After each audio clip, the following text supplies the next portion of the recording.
Academic Weapon GCSE Weekend Study Checklist. This is everything that you need to do at the weekend if you are a GCSE student. Make sure you save this video for later and use it as a checkbox so that you can do everything that I tell you before you go back to school on Monday. First things first, I feel like you know what I'm about to say. You need to have finished all of your homework. Doing all of your homework at the weekend is the easiest way to stay on top of your work and critically your revision. Make a huge list of all of the pieces of homework that are due next week. I don't care if they're due on Friday. Make sure they're all done by the end of the weekend. Next up, I want you to go through everything that you covered that week and essentially make sure you understood it. I know we're all guilty of not really getting something in the class and saying, I'll understand it closer to exam.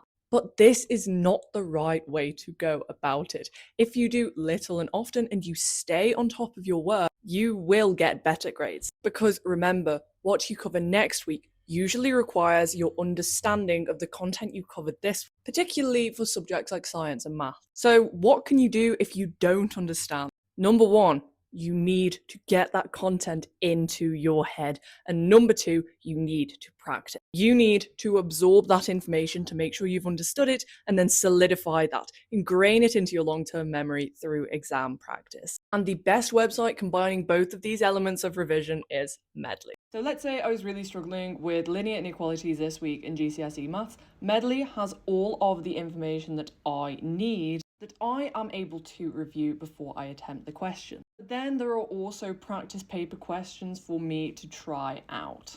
One of the coolest things about Medley is that I can use the handwriting feature so that I can just do maths like I would in my exercise book, but Medley will recognise this and mark it for me. And as you can see, I can see where I got things right in the mark scheme, which is super helpful when I have a question that's worth more than 1 mark.